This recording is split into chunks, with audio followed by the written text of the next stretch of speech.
सध्या कोपरगाव भागामध्ये स्थानिक स्वराज्य संस्थांच्या निवडणुकीच्या पार्श्वभूमीवर धामधूम सुरू आहे आणि आपण या भागातील अनेक सामान्य नागरिकांच्या तसेच प्रतिष्ठित नागरिकांच्या प्रतिक्रिया घेत आहोत आणि आपण वारंवार ज्या नागरिकांच्या प्रतिक्रिया घेत आहोत।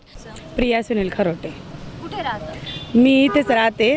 इथं माझा वाबळे हॉस्पिटलपाशी चहाचा स्टॉल आहे। कसं चालतो चहाचा स्टॉल? चांगला चालतो। चहाचा स्टॉलचं उद्घाटन पण आशुतोष दादांनीच केलं आहे।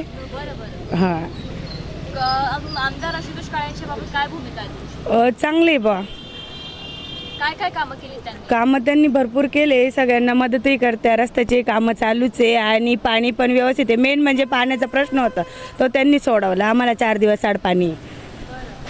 आशुतोष आमदार जे आहे तुमचे आशुतोष काळे म्हणजे चहाचा स्टॉल हे केला एवढ्या सामान्य नागरिकाचा, हो। तर काय भूमिका आहे तुमची की जनसंपर्क कसा आहे त्यांचा? खूप चांगलं आहे, कारण की इथं मला चहाचा स्टॉल लावू पण देत नव्हते आणि म्हणजे मला खूप त्रास देते इथं आजूबाजूचे लोक। तरी पण त्यांनी सांगितलं त्यांच्या पीएला, त्यांना, त्यांच्या नगरसेवकाला काही ह्या महिला जिथं जिथं उभे राहतील, म्हणजे आम्ही कोपरगावच्या एकल महिला सावित्रीबाई फुले ज्ञानदीप प्रतिष्ठान म्हणून आमचा एक ग्रुप आहे, तर त्याच्यातून आम्हाला हे चहाचे स्टॉल भेटले।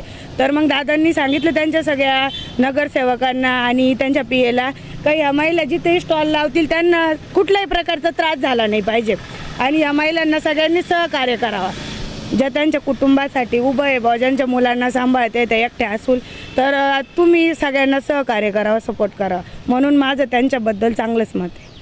म्हणजे महिलांना सहकार्य करतात ते? हो, आणि म्हणजे आमचे चहाचे स्टॉल आहे ब, लोक लावून देते नाही, इथं लावू नका, इथं स्टे लागला, इथं हे होतंय, आम्हाला भरपूर त्रास होतो। आणि समजा आता एकटी महिला असली तर तिला त्रास होणारच आहे ना। आता तर इथं ढापा पण नव्हता ज्यावेळेस मी गाडा लावला त्यावेळेस, तर मंदार भाऊंनी मला दुसऱ्या दिवशी इथं ढापा टाकून दिला आणि ब असं जसं काम काही आडले तर ते काम बरोबर ते होऊन जातं त्यांच्याकडून। आता सध्या तुमचे जे आमदार आहेत आशुतोष काळे यांनी काकासाहेब कोर्टे यांना उमेदवारी जाहीर केली आहे, तर काकासाहेब कोर्टे यांच्या बाबतीत काय भूमिका आहे? चांगलंच आहे। तुम्हाला सांगू का, आमच्या तिथं म्हणजे माझी स्वतःची आजी, मला काका चुलते नाही वारलेले आहे, माझे मिस्टर पण वारले, तर माझ्या आजीला त्यांचा डब्बा आज 5-7 वर्षापासून चालू आहे आणि बऱ्याचशा ज्या म्हाताऱ्या आहेत त्यांना कोणी सांभाळत ते, तिथं रोज डब्बा येतो आणि डब्बा पण व्यवस्थित आहे। वरण भात, एक भाजी पोळी, व्यवस्थित डब्बा टाईमशीर येतो रोज। काकासाहेब कोर्टे यांच्याद्वारे? हो, त्यांच्याकडूनच येतो। बरं, आणखी काय काम आहे ते तुम्हाला ते माहिती? अजून तर भरपूरच काम आहे, म्हणजे आता ते तर शिक्षणाच्या बाबतीत पण पुढंच आहे आणि नक्कीच ते आले तर काहीतरी विकास कामं होतील। जसे की तुम्ही आता सांगितलं शिक्षण संस्था आहेत, हां। संस्थाही देखील आहेत त्यांच्या, तर त्यांनी जर शिक्षण क्षेत्रामध्ये विकास केला तर या शहराचा विकास होईल ना। आमच्या सारख्याचे गरिबाचे मुलं तर नक्कीच चांगले शिकतील आणि पुढं जातील आणि असंच जर आशुतोष दादाने अजून चांगले पुढं काम केले, गावाला एखादी MIDC आली तर अजून सगळ्यांचा कामाचा प्रश्न सुटेल। आता फक्त कोपरगाव शहराला फक्त एक MIDCची गरज आहे, जेणेकरून महिलांना जे काम नाही, जे माणसांना काम नाही, ते काम पूर्ण होईल। आता सध्या आम्ही ऐकले की MIDC आणण्याच्या प्रयत्नामध्ये आहे, तर काय वाटतं MIDC आली तर बेरोजगारीचा प्रश्न सुटेल, कारण की महिलांना काही काम नाही। आता आम्हाला समजा, आता मला 3 मुलं आहे तर मी चहाचा स्टॉल टाकला आहे, तर तो व्यवस्थित चालतो नाही चालतो, MIDC आली म्हटल्यावर मी तिथं कामाला जाऊ शकते, मला व्यवस्थित पगार भेटेल, पुढं मुलांची माझी प्रगती होईल ना। मुलांना गावाबाहेर जावं लागणार नाही, आपले मुलं आपल्याच गावात राहतील। आईबाप सोडून जे पोरं पुन्हा मुंबई राहत्या, नंतर ते आईबापाला व्यवस्थित सांभाळती नाही ना। जर गावात जर काम असलं तर पोरं आपल्या इथंच सांभाळतील ना, इथंच राहतील आपल्या आपल्या घरामध्ये। जर यदा कदाचित काकासाहेब कोर्टे जर निवडून आले आणि आमदार आशुतोष काळे त्यांना साथ दिली तर या शहराचा विकास होईल? नक्कीच होईल आणि व्यवस्थित होईल। तुम्हाला शाश्वती आहे? हो, मला बरं, आता सध्या तुमचे स्थानिक आमदार आशुतोष काळे यांनी काय विकास कामं केली किंवा काय मत आहे तुमची, काय भूमिका आहे त्यांच्या बाबतीत? मॅडम, कोपरगाव तालुक्याचा पाण्याचा प्रश्न इतका बिकट होता। कोपरगाव शहरात गेले 21 दिवस पाणी येत नव्हतं। नागरिकांच्या पाण्याची समस्या सगळ्यात मोठ्या जर सोडवल्या असेल तर आमदार आशुतोष दादा काळे यांनी जे तळ्याचं काम केलं कोपरगावमध्ये, त्या तळ्यामुळं आज कोपरगाव शहरात 3-4 दिवस आड पाणी येत आहे। त्या पाण्यामुळं नागरिक एकदम सुजलम सुफलम झालेले आहे, कारण नागरिकांना जे सुविधा पाहिजे, गटारी, रस्ते, लाईट, पिण्याचं पाणी, हे सुविधा आमदार आशुतोष दादा काळे यांच्या माध्यमातून मी पूर्ण केलेलं आहे।